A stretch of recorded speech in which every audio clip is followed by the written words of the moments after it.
તો હવે વાત વરસાદને લઈને, જ્યાં રાજ્યમાં આગામી 7 દિવસ હળવા વરસાદની આગાહી વ્યક્ત કરવામાં આવી છે।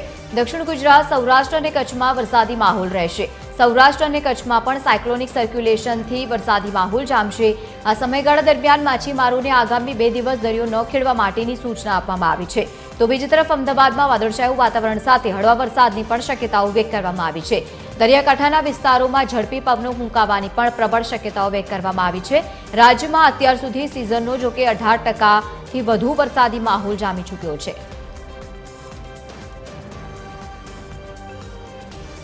વધુ માહિતી સાથે સંવાદદાતા આયુષી યાજ્ઞિક આપણી સાથે લાઈવ જોડાયા છે। આયુષી, હવે રાજ્ય માટે શું વધુ હવામાન વિભાગે આગાહી વ્યક્ત કરી છે? કેવો માહોલ રહેશે?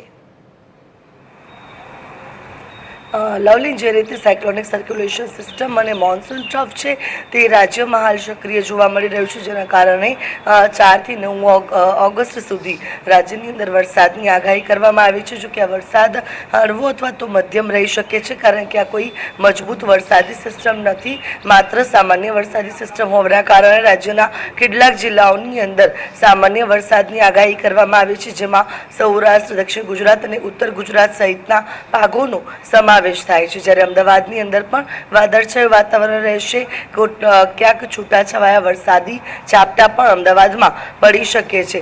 અલગ અલગ જિલ્લાઓની વાત કરીએ તો સુરત, વલસાડ, નવસારી, તાપી, ડાંગ, દમણ, દાદરા નગર હવેલીમાં વરસાદની આગાહી છે। તો ઉત્તર ગુજરાતના બનાસકાંઠા, સાબરકાંઠા, મહેસાણા, સૌરાષ્ટ્રના રાજકોટ, જૂનાગઢ, ભાવનગર, પોરબંદર સહિતના ભાગો છે કે જ્યાં વરસાદ પડી શકે છે। આ જે મોન્સૂન ટ્રફ લાઇન છે અને બીજી તરફ જે સાયક્લોનિક સર્ક્યુલેશન છે, આ અલગ અલગ સિસ્ટમના કારણે હળવાથી મધ્યમ વરસાદની આગાહી કરાઈ છે। જો કે 9 ઓગસ્ટ બાદ બંગાળની ખાડીની અંદર પણ એક વરસાદી સિસ્ટમ જે છે તે સક્રિય થશે, જે બાદ રાજ્યની અંદર ભારે વરસાદની પણ સંભાવનાઓ ક્યાંક વ્યક્ત કરવામાં આવી રહી છે। જો કે આ સિસ્ટમના કારણે માછીમારોને દરિયો ન ખેડવાની પણ સૂચના અપાઈ છે। લવલી, બિલકુલ આયુષી, આભાર સમગ્ર માહિતી સાથે જોડાવા બદલ। તો ફરી રાજ્ય માટે હવામાન વિભાગે આગાહી વ્યક્ત કરી છે।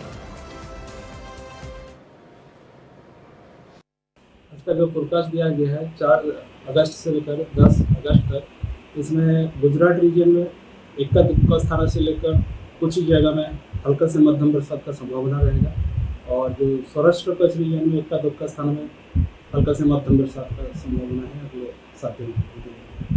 इसमें तटीय क्षेत्र में स्टीप प्रेशर ग्रेड के कारण स्ट्रॉन्ग विंड होने का संभावना रहेगा, जो स्पीड होने का संभावना है 15 से 20 नॉट, गस्टिंग स्पीड 25 नॉट तक जाने का संभावना है।